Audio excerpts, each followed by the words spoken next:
Halo, Assalamualaikum.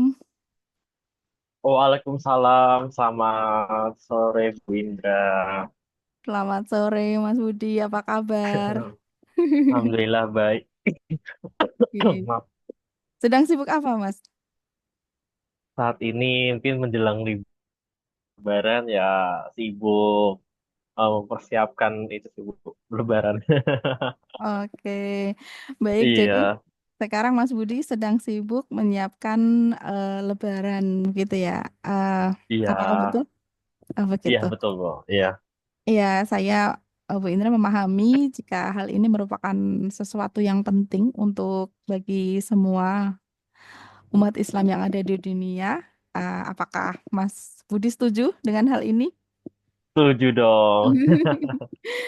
Baik, berarti di sini bisa dikatakan bahwa sibuk-sibuknya tapi menyenangkan karena berkumpul dengan keluarga. Apakah betul? Iya betul sekali.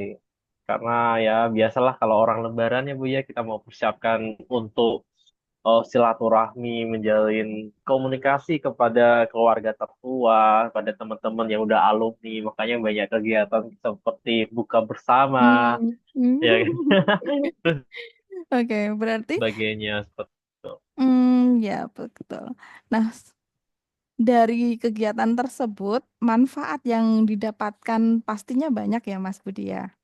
Ya, Ya, kalau boleh tahu, kalau tujuan terbesar atau mimpi-mimpi besar yang ingin diraih Mas Budi dari kegiatan menjelang Lebaran ini apa? menurut saya ya Bu ya, ya di luar dari banyak seperti ekspektasi orang-orang, kalau buka bersama, kalau kayak ngumpul silaturahmi kan kadang kayak ajang adu nasib, adu pencapaian ya Bu. Nah, kalau saya sendiri itu selalu melihat sisi positif dari setiap kegiatan ini, silaturahmi ini. Yang pertama, tentu kita kayak menjalin suatu interaksi lagi gitu kan, menjalin komunikasi lagi kepada teman-teman lama kita. Yang mungkin sekarang udah bekerja di mana gitu kan. Jadi kita bisa menambah namanya channel gitu kan, kayak menambah relasi gitu kan. Saya ada di sekarang di sini gitu kan. Oh, kalau misal kamu mau pindah di sini ada lowongan baru atau apa. Jadi kayak kita lebih bisa menambah namanya relasi ke tempat-tempat yang mungkin wah kayaknya cocok nih di sini. Coba deh kamu apply di sini dan lain sebagainya. Terus kedua, kita pun juga bisa lebih punya apa ya, kayak komunitas yang sebenarnya kayak kita dulu mungkin punya teman dekat, punya Hmm. sahabat dengan orang-orang yang dulu waktu satu sekolah dengan kita itu kan, dengan adanya kita menjalin komunikasi lagi. Jadi kita berharap kita itu ke Hmm. depannya juga bisa punya support system yang Hmm. baik, yang benar support dalam arti kayak apa ya Bu ya, namanya kita kehidupan dewasa itu banyak sekali hal-hal yang di luar prediksi kita gitu kan, yang Hmm. kadang membuat kita itu mungkin capek secara psikologis, capek secara fisik udah pasti lah, tapi dengan kita memiliki teman yang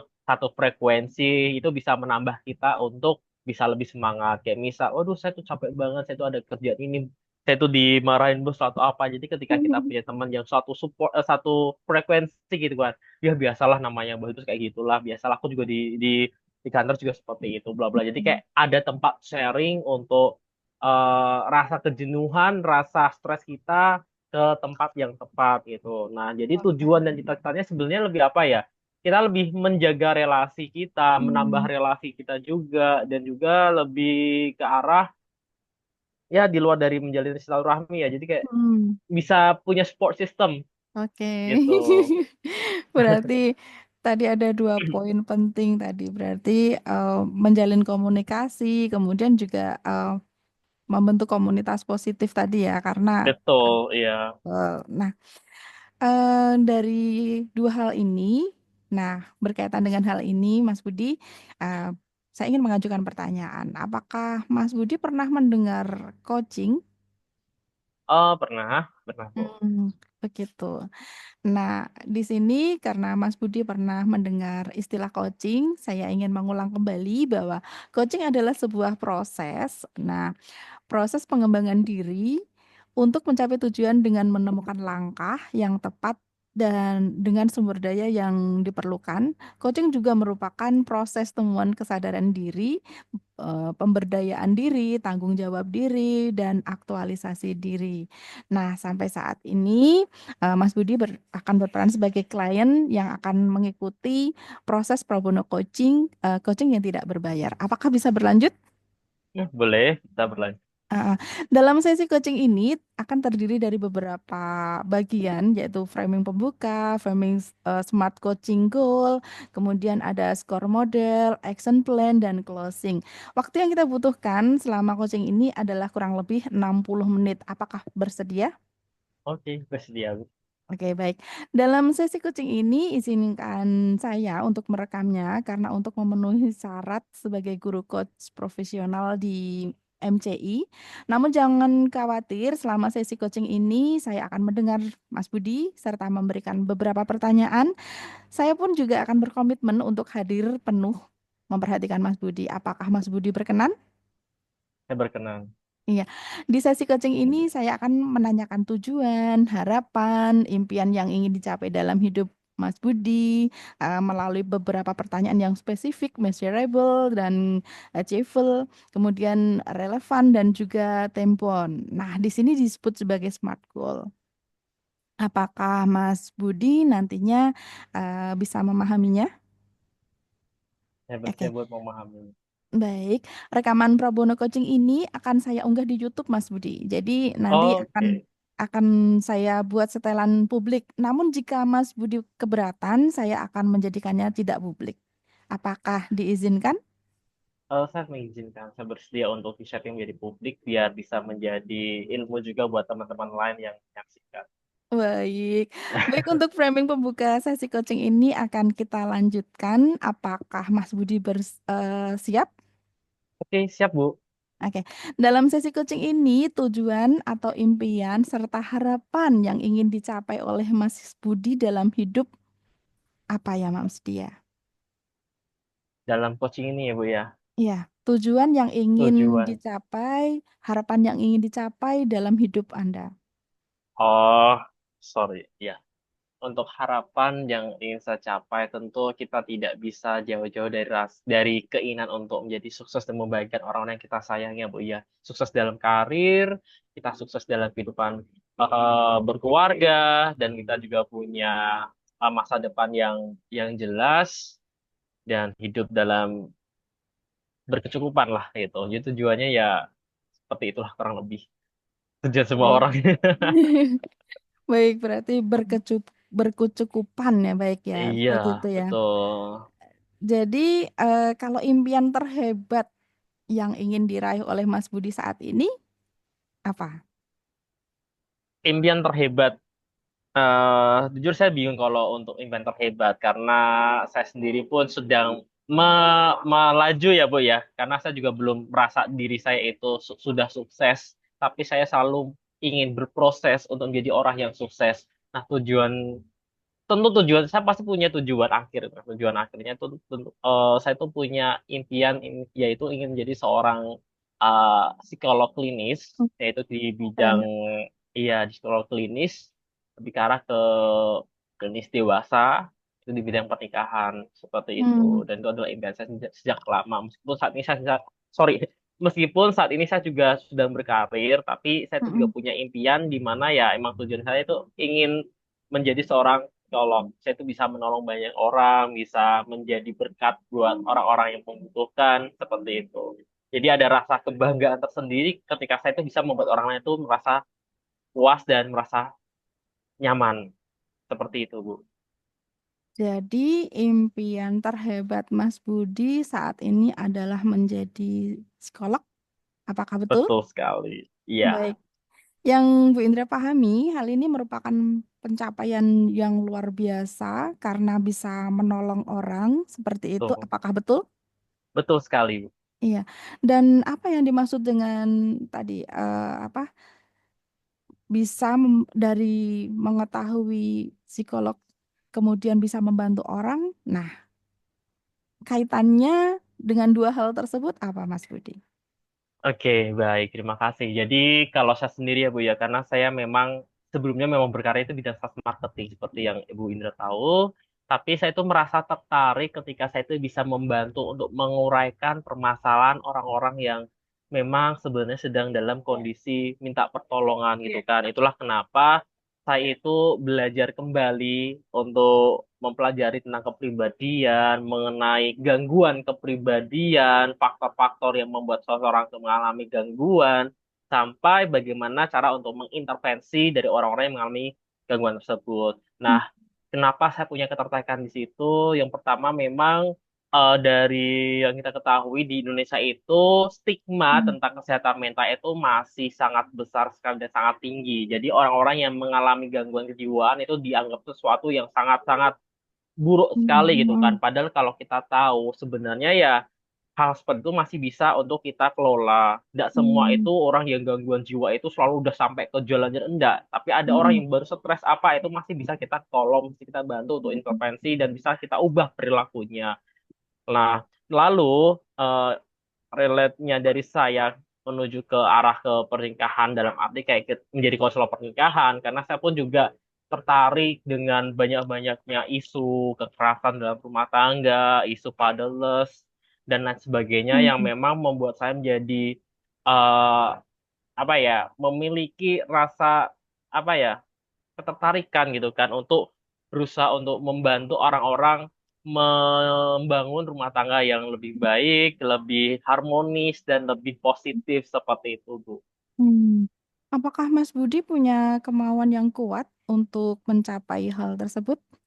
Iya, tentu saya sangat memiliki motivasi yang tinggi untuk mencapai itu karena kalau tidak saya memiliki motivasi itu mungkin sampai sekarang saya tuh nggak ada Hmm. kepikiran untuk kembali kuliah Hmm. mendalami bidang ini dan saya lebih baik ya udah saya bekerja aja gitu kan nggak sesuai yang apa yang saya nikmati saat ini gitu kan. Hmm. Tapi ketika saya udah memiliki passion Hmm. kayak panggilan di bidang yang lain itu pasti saya membutuhkan ilmu yang untuk mengupgrade diri saya, menambah pengetahuan saya yang memang di bidang counseling seperti itu, Bu. Jadi Hmm. dibilang punya motivasi Hmm. tentu. Kalau tidak saya mungkin kita kan nggak bisa kayak kita membantu orang, tapi kita asal ngomong gitu kan. Tapi kita Hmm. pasti ada Betul. namanya, kita harus punya apa ya, kayak basicnya dulu, basic Hmm. basic ilmunya seperti apa, dasar-dasar teorinya apa. Jadi ketika kita mendapatkan suatu case masalah dari klien kita tuh bisa tahu cara menguraikannya gitu kan. Hmm. Seperti itu, Bu. Berarti di sini bisa dijelaskan untuk tujuan yang lebih spesifik, Mas. Tujuan dari spesifik Mas Budi tadi kan, eh, misalnya kan tadi psikolog, menjadi Ya. psikolog, ya kan. Nah, itu masih bisa dispesifikkan lagi, Mas. Misalnya apa? Ayo. Oke. Kalau tujuan spesifik saya ya menjadi psikolog yang punya jam terbang ya Bu Hmm. ya. Jadi kan psikolog Iya. psikolog dewasa lah gitu kan yang punya jam Iya. terbang. Jadi one day nanti suatu saat saya dapat kesempatan menjadi seorang Hmm. pembicara yang memang khusus Hmm. untuk memberikan edukasi kepada pasangan-pasangan muda atau mungkin edukasi kepada ya kita nggak tahu ya ke depan Hmm. seperti apa tapi saya tuh punya Hmm. ketertarikan juga kayak punya tujuan yang gimana ilmu saya tuh nggak mati di diri saya sendiri dalam arti Hmm. cuma saya aja gitu kan yang saya pelajari jadi ilmu ini mandek di saya tapi saya tuh Hmm. ingin memberikan ilmu ini dalam hal apa ya kayak memberikan edukasi gitu kan jadi memberikan intervensi eh, secara menyeluruh dalam arti kayak suatu kelompok itu bisa saya kasih coach juga gitu kan kayak Oh, ya. bagaimana sih cara membuat atau menciptakan membangun suatu relasi yang sehat seperti apa gitu kan Hmm. gimana sih cara memperkenalkan mengenai sorry bagaimana cara mengetahui Hmm. dan mendeteksi suatu relasi yang itu sudah disebut sebagai relasi yang toksik Hmm. bagaimana cara membuat kita itu paham oh ternyata orang ini tuh nggak cocok nggak baik buat kita nah itu kita ya saya tuh ingin berbagi ilmu kepada teman-teman yang lain yang dimana ya saya tuh tidak mau ilmu saya itu mandek aja di saya tapi saya mau juga mengedukasi entah itu nanti Oke. membuat bikin seminar dan lain sebagainya kita nggak tahu ya Bu ya tapi ya Oke. mudah-mudahan suatu saat ilmu saya bisa berguna bagi banyak orang. Amin. Berarti bisa dikatakan tadi ya, saya mendengar Mas Budi ingin menjadi psikolog yang khusus untuk rumah tangga dan Mm-mm. bisa lebih spesifik lagi menjadi motivator untuk eh, agar ilmunya lebih bisa dimanfaatkan. Apakah betul seperti itu? Lebih ya bisa dibilang kayak bukan motivator ya Bu ya, kayak edukator kali ya. Oh, Motivator. edukator. Oh ya, Ya tapi motivator bolehlah eduk. dibilang seperti itu. Oh ya, Sama aja baik. ya. Ya intinya kayak ingin berbagi ilmu aja pada teman-teman. Selain cuma memberikan intervensi, terapi, tapi juga bisa memberikan Hmm, ilmu kepada orang lain. oke. Seperti itu. Nah, apakah Mas Budi memiliki target dalam mencapai tujuan tersebut? Nah, jika iya, kapan tujuan Mm. tersebut bisa dikatakan sebagai sesuatu yang telah terwujud? Oke, baik. Terima kasih pertanyaan sangat menarik sekali, Bu. Target pasti ada ya, Bu ya. Nah, saya itu selalu menargetkan diri saya. Nggak tahu kenapa, karena mungkin memang basicnya dulu saya itu seorang sales, jadi apa-apa harus target. Ya. Jadi saya pun juga punya target hidup untuk mencapai tujuan saya, di mana itu indikator, oh, saya sudah mencapai atau hampir mencapai impian yang ingin saya wujudkan nih. Nah, tentu pencapaiannya atau targetnya adalah setidaknya dalam 2 tahun ke depan, Hmm, saya tuh berharapnya saya tuh bisa selesai ambil kuliah lagi di profesi psikolog. Jadi untuk menjadi seorang psikolog itu jenjangnya sekarang aturannya berbeda lagi, yaitu seperti dokter. Jadi S1 psikologi, terus lanjut ke profesi, atau enggak bisa lanjut ke S2 psikologi, ambil psikologi klinis, terus lanjut ke profesi. Nah, itu opsional. Tapi yang jelas untuk menjadi seorang psikolog dan buka praktek itu wajib namanya untuk ambil profesi psikolog. Nah, tapi setelah ambil psikolog, ambil profesi itu, kita tuh nggak langsung udah selesai gitu kan. Tak ada namanya praktek juga kayak koas dan sebagainya. Itu masih perjalanan panjang. Ya memang sih ada apa ya? Ada harga yang harus dibayar gitu kan. Karena kita nggak bisa serta merta kayak langsung ketemu klien kayak memberikan diagnosa dan lain sebagainya. Tapi kita harus hmm, namanya langsung terjun langsung ketemu dengan kliennya langsung, ya ibarat kita tuh nyebur ke nyebur praktek lah gitu kan. Nah, nah itu target saya adalah saya setidaknya dalam 2 tahun ke depan saya tuh bisa menyelesaikan di profesi saya. hmm, oke. Terus juga saya tuh juga mau membuat suatu event seperti webinar-webinar juga kepada orang-orang yang memang ingin mencari ilmu di bidang psikologi Hmm, dewasa, sorry juga untuk konselor pernikahan. Jadi kayak saya tuh hmm, pengen ke depannya itu saya pun juga punya kelas apa ya, hmm, kayak buka kelas gitu, bu, kelas khusus gitu kan. Jadi oh siapa yang mau healing trauma atau mungkin yang mau berbagi apa ya pengalaman mereka. Jadi kayak saya tuh punya kelas di mana memang diisi oleh orang-orang yang punya background yang sama, punya latar belakang yang mirip, punya hmm, ya bisa dibilang kayak punya trauma, punya masalah yang beraneka ragam lah gitu kan. Tapi di situ saya bisa memberikan suatu ilmu pada mereka yang bisa membuat mereka itu merasa lebih nyaman, hmm, kesejahteraan mereka itu bertambah dari apa yang bisa sampaikan. Seperti itu. Itu yang kedua.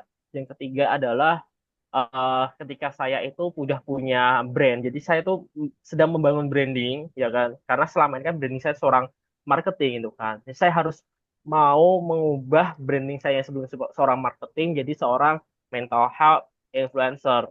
Di mana saya sudah mulai untuk mempersiapkan diri gimana membuat konten-konten yang menarik yang berhubungan dengan kesehatan mental, yang berhubungan dengan self development, yang berhubungan dengan namanya relationship dan lain sebagainya. Jadi itu udah mulai saya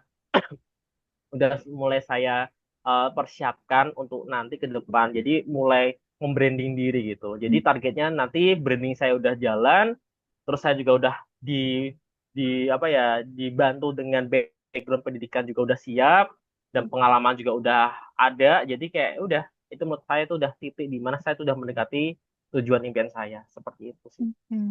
Berarti Mas Budi apakah meyakini dalam waktu 2 tahun tersebut tujuan tersebut bisa dicapai? Kalau saya sendiri, ya alhamdulillah dengan segenap penuh dan segenap iman saya akan melakukan yang terbaik. Ya, jika Allah menghendaki ya pasti tercapai. Itu kan yang penting kita semangat dulu gitu kan. Semangat dulu gitu kan. Oke. Apapun yang terjadi kita semangat dulu. keren, keren. Dan apakah tujuan tadi relevan dengan yang terjadi saat ini? Oh ya pasti tentu. Untuk yang tujuh itu relevan, cukup relevan yang terjadi dengan saat ini. Ya memang banyak sekali teman-teman saya yang memang sedang mengalami namanya ya Mm, gejolak-gejolak itulah.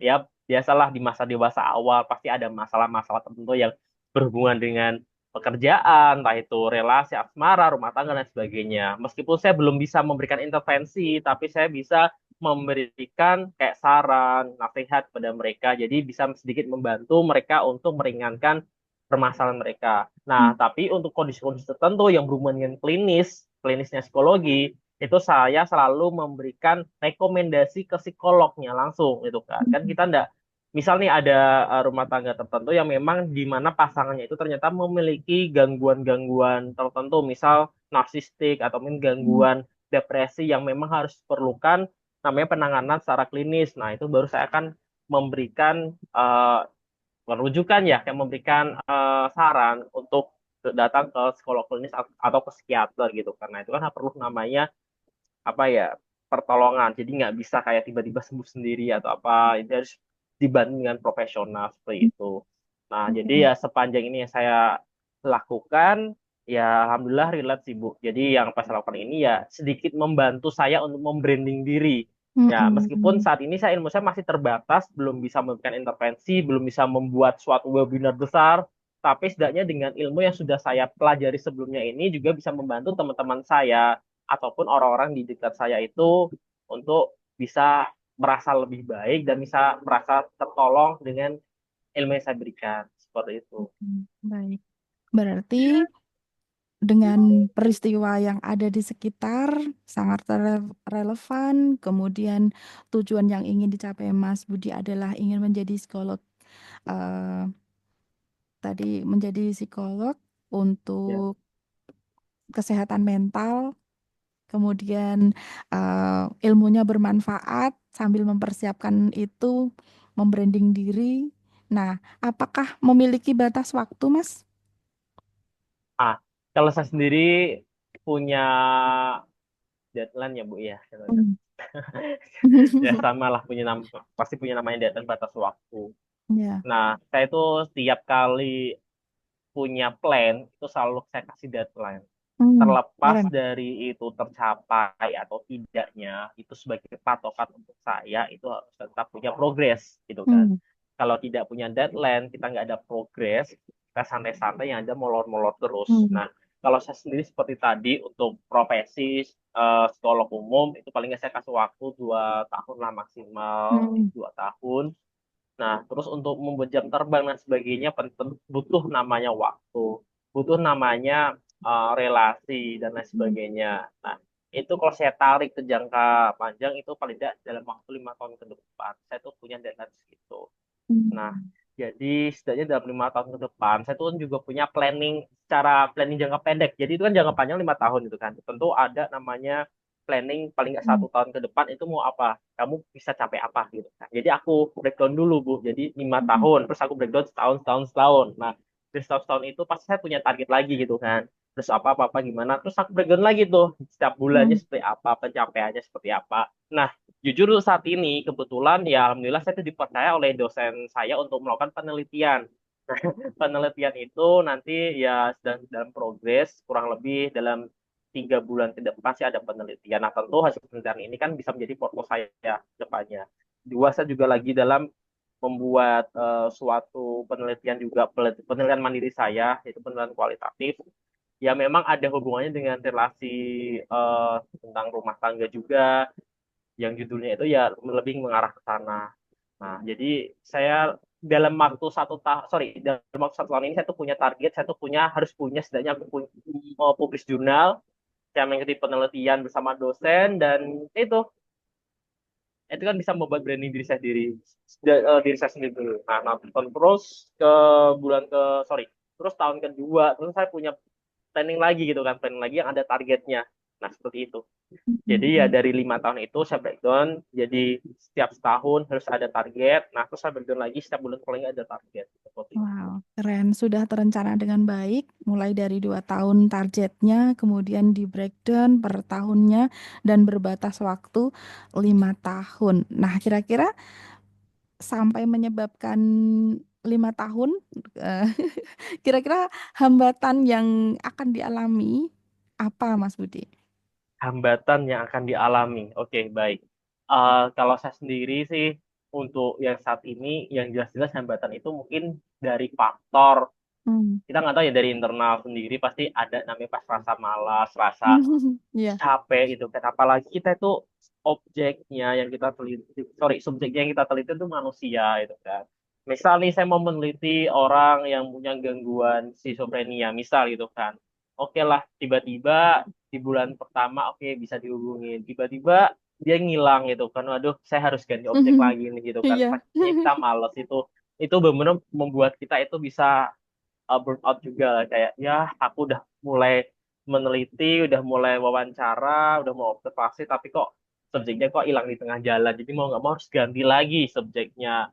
Atau enggak dari sisi mungkin faktor biaya juga itu perlu kita pertimbangkan juga. Karena kalau untuk membuat penelitian kuantitatif itu kan pasti butuh namanya biaya, dalam arti kita butuh responden ya. Misal responden itu pasti kita harus siapkan namanya ya istilah kayak uang saku, dalam arti kayak apa ya, ya tanda terima kasih kita gitu loh Bu. Nah cuman kayak ada beberapa hal ya kita itu kayak benar-benar kayak minta tolong ya, kita memang ada budget segini gitu kan, jadi mau tidak mau gitu kan. Belum lagi kalau misal harus mengubah lagi ada kesalahan, jadi keluar biaya lagi. Mungkin Ibu Indra juga pernah lah mengalami ketika melakukan penelitian, ya pasti adalah beberapa kendala yang dari luar dan di luar dari kendali kita sendiri gitu kan, pasti mengalami itu. Terus yang ketiga kendalanya lebih ke faktor apa ya? Kadang dari internal, dari luar, dari biaya, terus dari eksternalnya lebih ke arah itu sih Bu. Tiba-tiba saya kan saat ini juga sedang dapat pekerjaan gitu kan, sedang bekerja juga. Tiba-tiba saya memiliki kesibukan gitu kan yang mengganggu dari studi saya. Nah itu juga suatu kendala lagi buat saya. Jadi mau tidak mau saya terus mengorbankan salah satunya gitu. Nah itu juga menjadi kendala juga. Itu sih Bu, tiga kendala yang mungkin akan saya hadapi di masa depan. Oke, baik. Seperti itu. Berarti hambatan yang dialami Mas Budi bisa dikatakan baik dari dalam diri sendiri maupun faktor luar dan juga faktor pekerjaan. Seperti itu ya Mas ya, tantangannya ya Mas Betul. ya. Oke. Iya.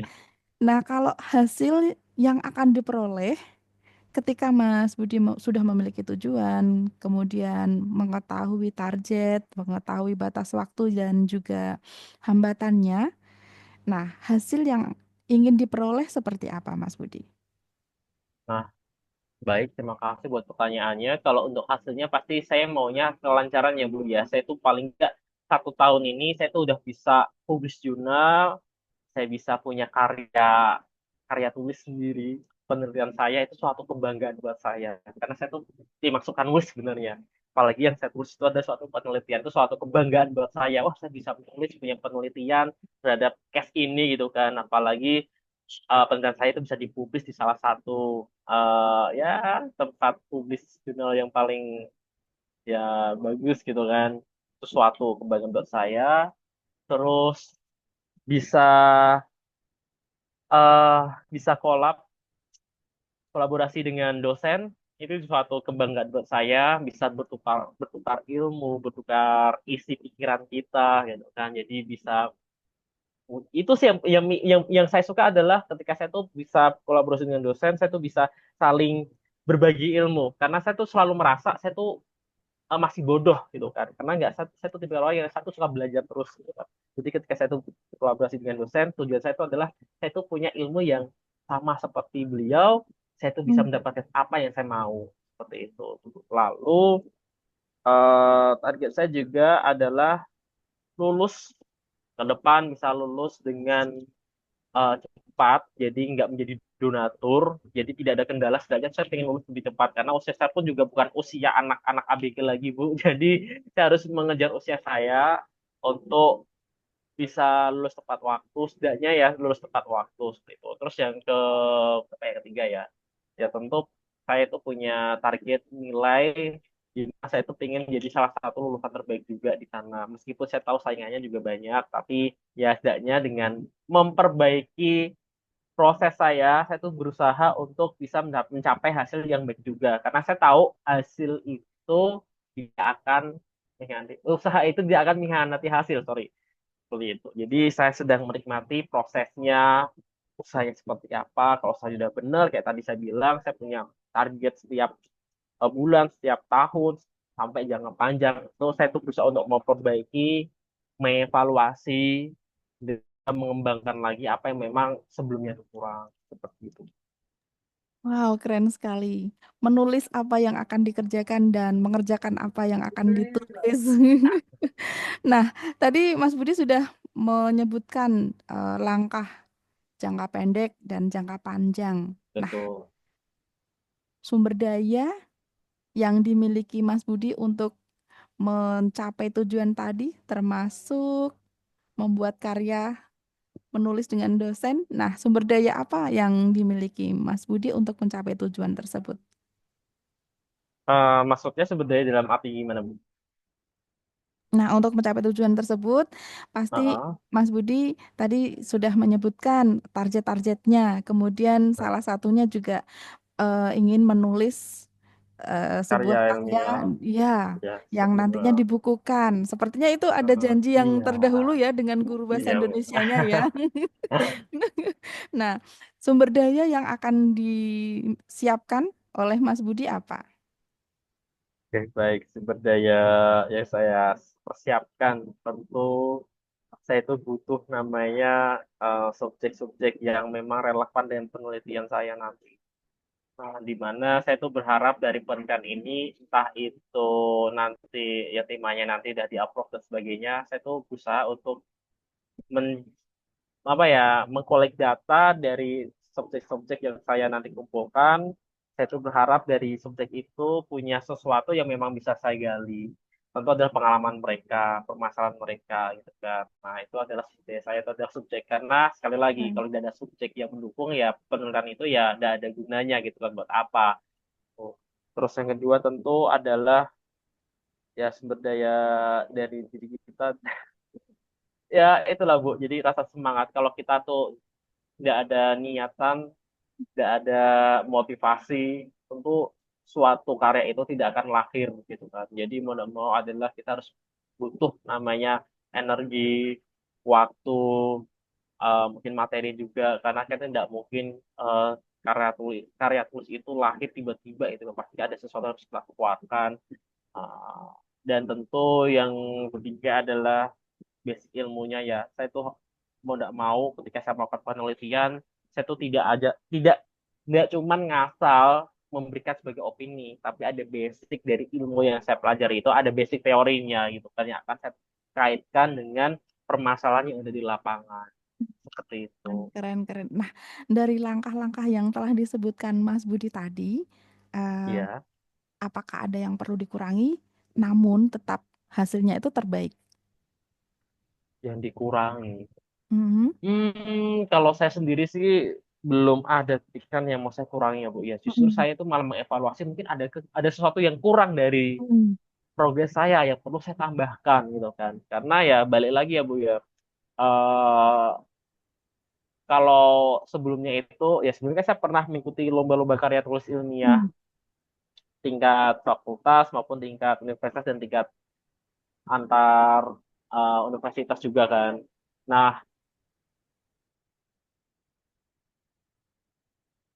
Nah, tentu sumber daya yang tadi, ya maaf, sorry.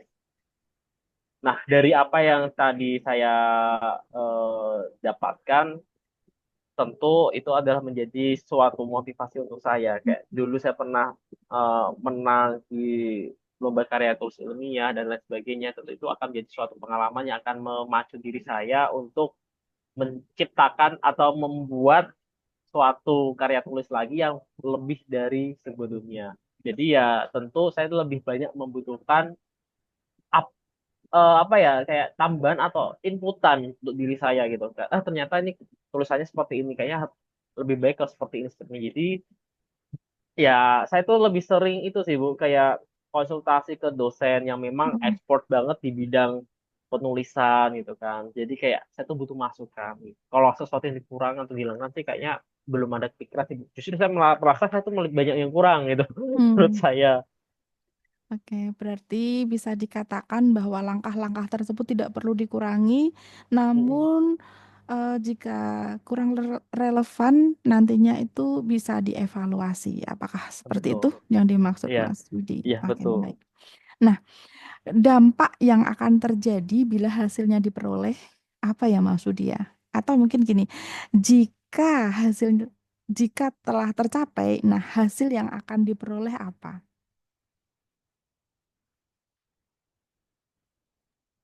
Oke, kalau misal itu tercapai semua hasil yang pasti akan saya dapatkan adalah yaitu ada upgrade dari karya tulis yang akan saya tulis sih Bu.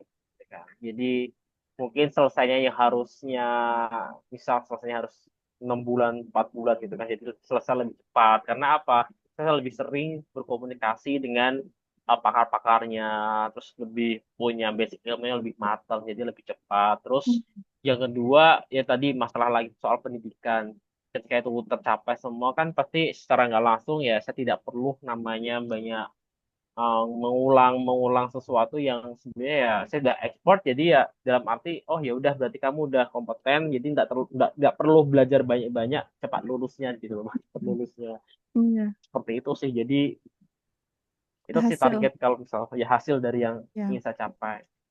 hasil yang ingin dicapai lebih cepat. Nah, Iya, lebih cepat. berarti di sini hal unik apa yang dilakukan Mas Budi sehingga bisa memberikan kualitas langkah terbaik untuk mencapai tujuan tadi?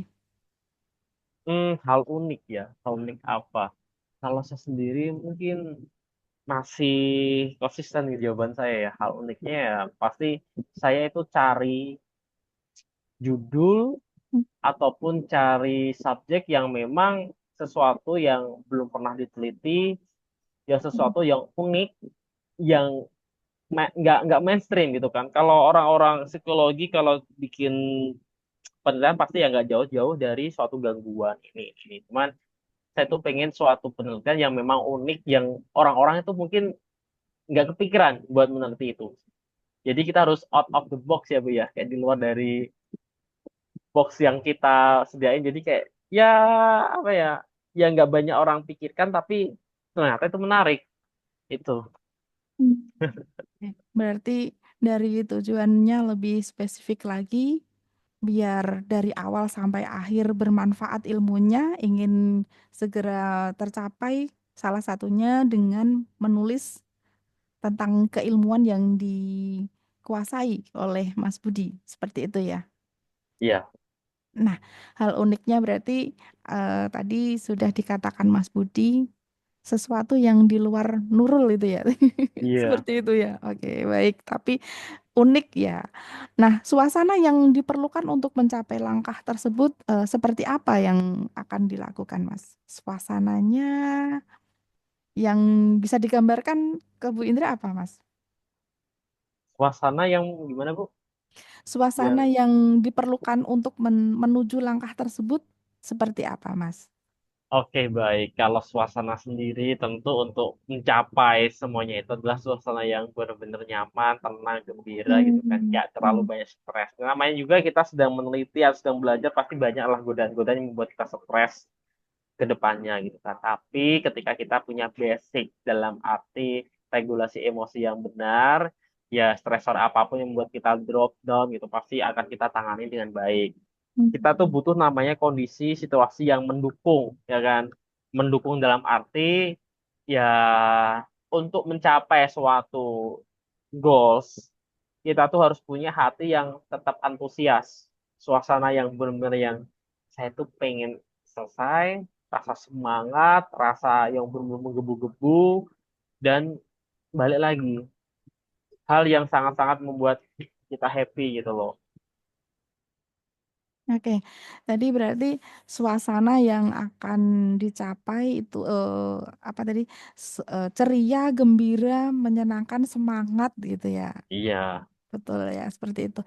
Nah, kira-kira di angka berapa, Mas? Dari 0 sampai 10, angka berapa sekarang? 0 sampai 10 di angka 90, Bu. Oke, berarti di angka 90.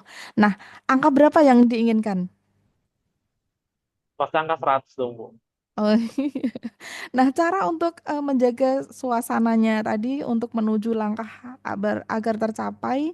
Nah, seperti apa Oke, caranya untuk caranya menjaga, ya, biar menjaga. suasananya tetap sama gitu, Nah, konsisten.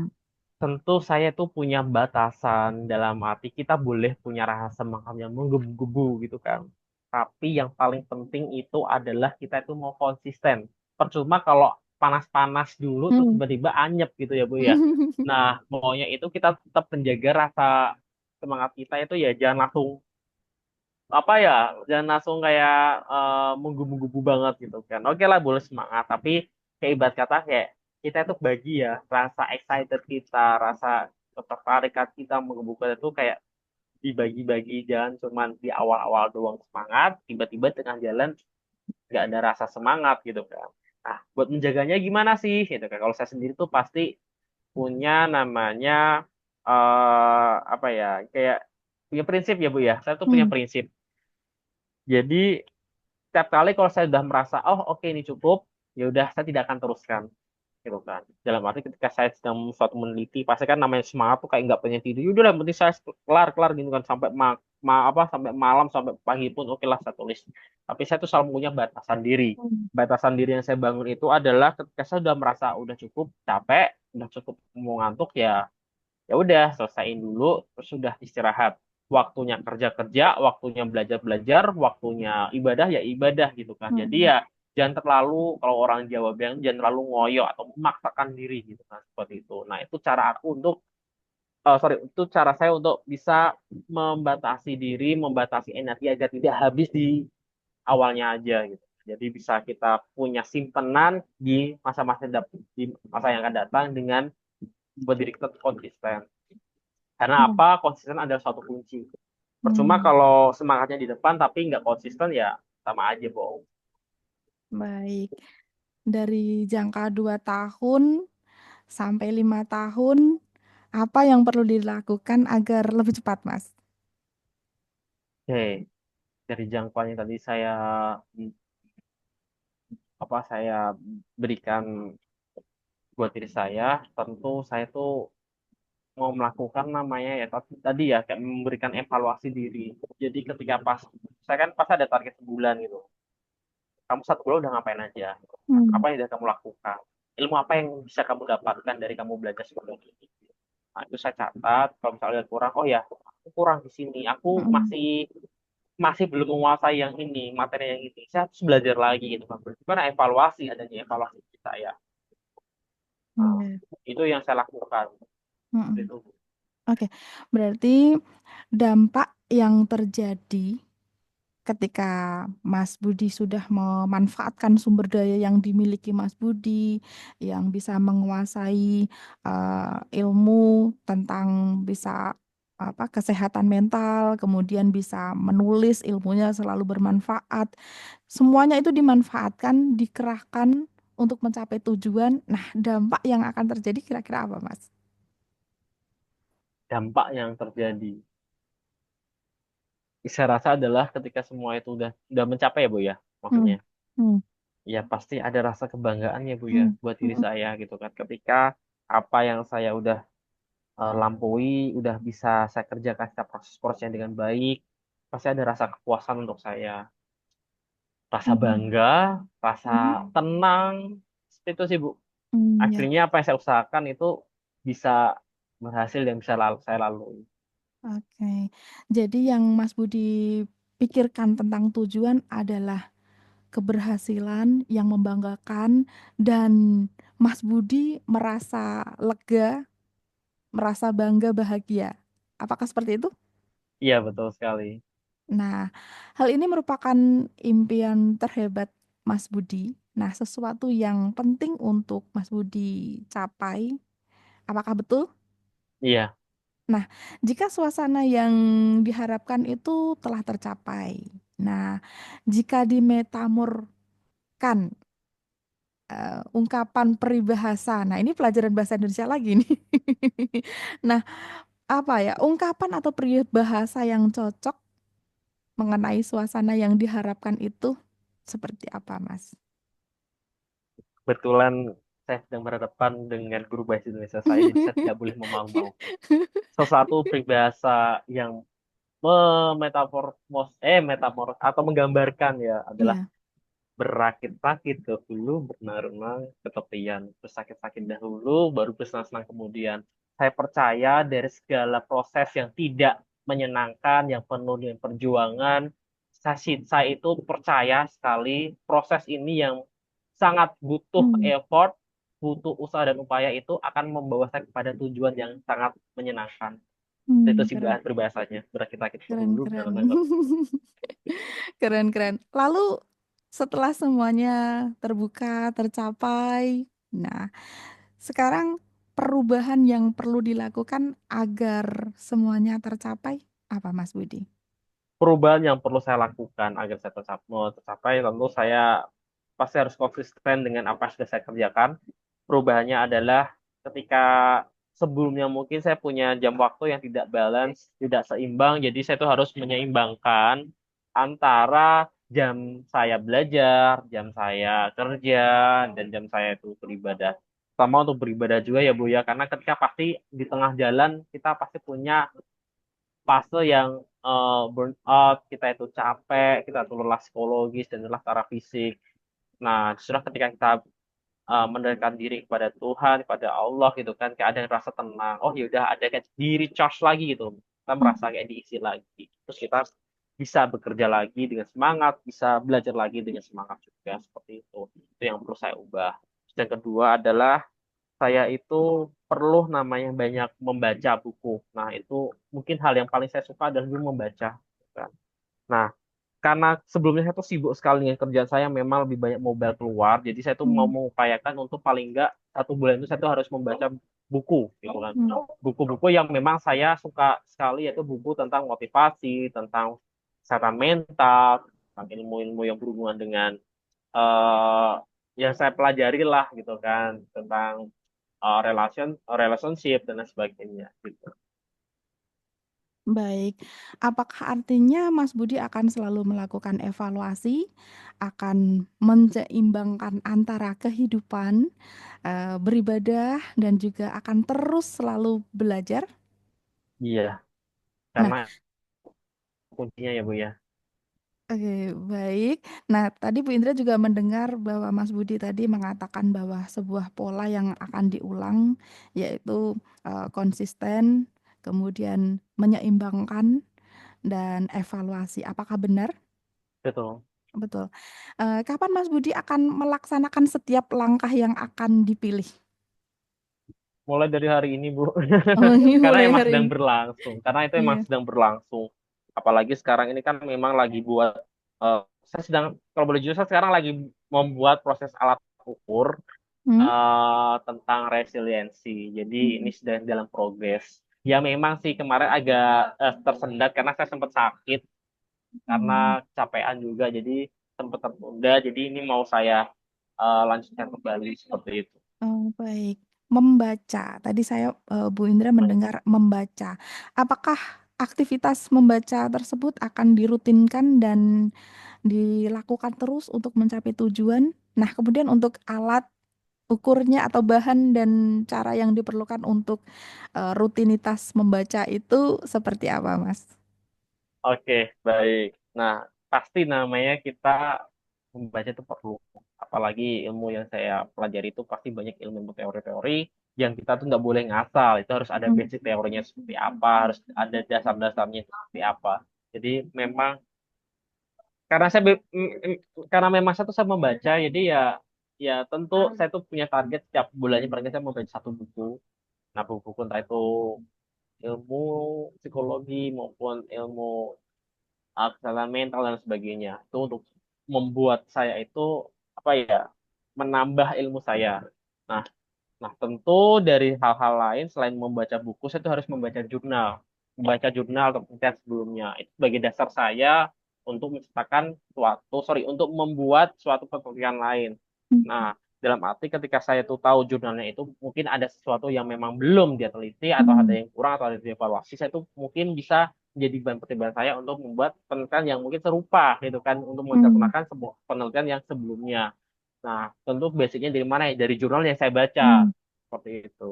Nah, kalau Hmm. untuk alat ukur sendiri, yang sedang saya buat itu adalah alat ukur resiliensi. Nah, ilmu psikologi adalah ilmu yang memang caranya itu gimana ya? Kayak mengukur sesuatu yang abstrak, yang nggak kelihatan menjadi suatu bentuk angka gitu kan. Hmm. Misalnya apa? Suatu kecemasan, suatu kayak tadi resiliensi atau suatu motivasi itu kan sebenarnya kan nggak bisa kita lihat gitu kan angkanya Hmm. berapa Betul. gitu kan. Nah, ilmu psikologi itu ilmu yang bisa me- menciptakan nilai, Hmm.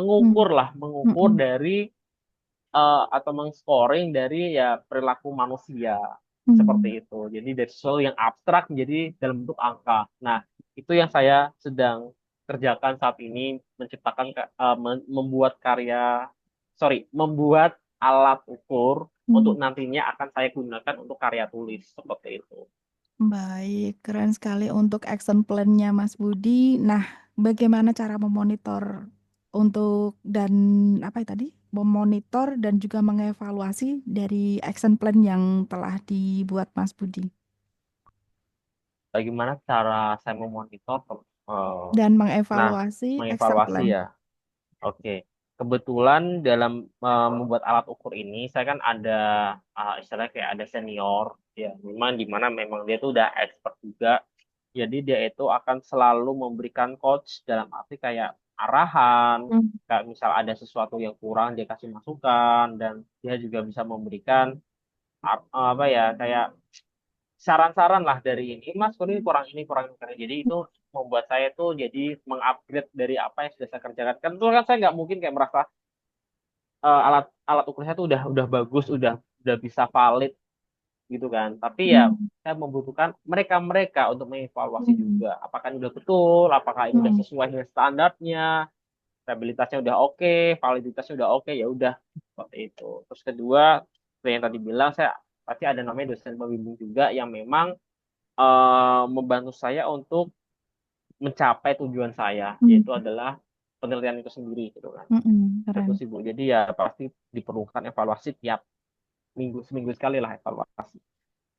Oke, keren, keren, keren sekali. Apa hadiah yang layak untuk Mas Budi saat berhasil mencapai semua tujuan itu?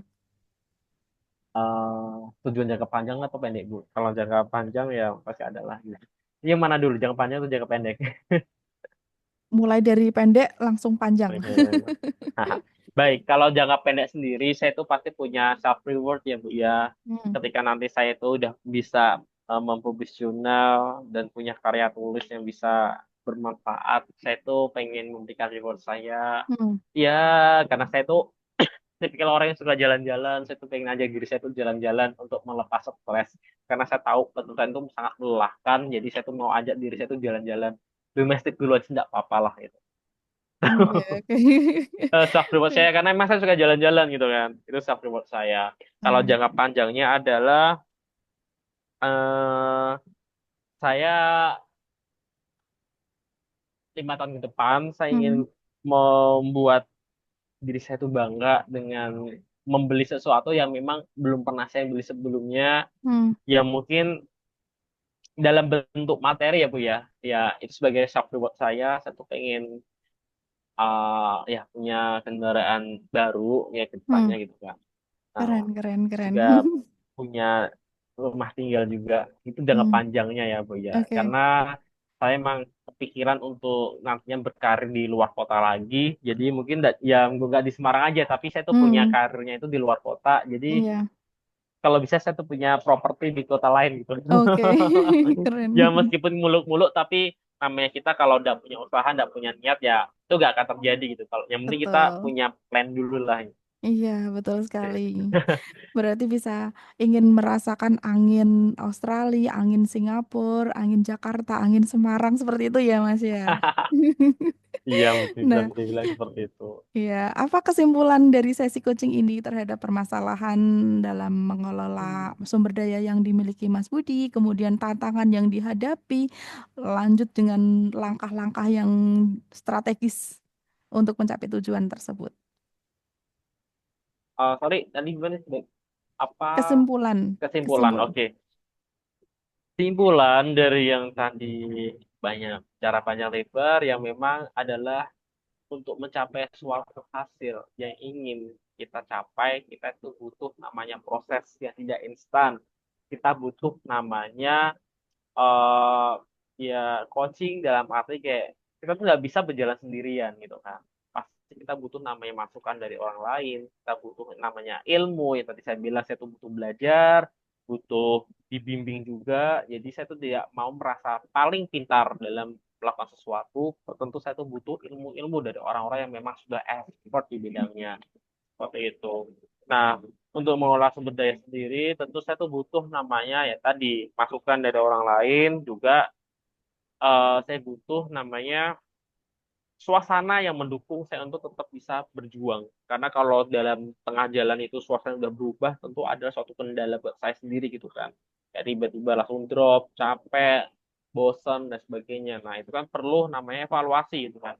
Apa yang membuat kamu bosan? Apa yang membuat kamu tiba-tiba down, tiba-tiba nggak ada rasa semangat? Nah, itu terus saya evaluasi lagi seperti itu. Nah, jadi untuk mencapai suatu tujuan itu pasti ada namanya tantangan. Tantangan itu harus kita hadapi. Kita nggak bisa menganggap tantangan itu sesuatu yang remeh-temeh, tapi tantangan itu adalah sesuatu yang memang harus kita hadapi, yang harus kita membuat diri kita tuh lebih termotivasi.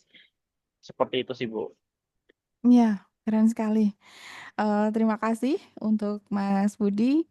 Untuk sesi coaching ini bisa kita akhiri karena sudah menunjukkan waktu 60 menit Oh, dan udah 60 menit. Nggak berasa. iya, tidak berasa dan kita bisa melanjutkan di sesi coaching berikutnya. Terima kasih atas kehadirannya Mas Budi dan sampai jumpa di coaching berikutnya. Wassalamualaikum warahmatullahi wabarakatuh. Waalaikumsalam warahmatullahi wabarakatuh. Terima kasih, Bu.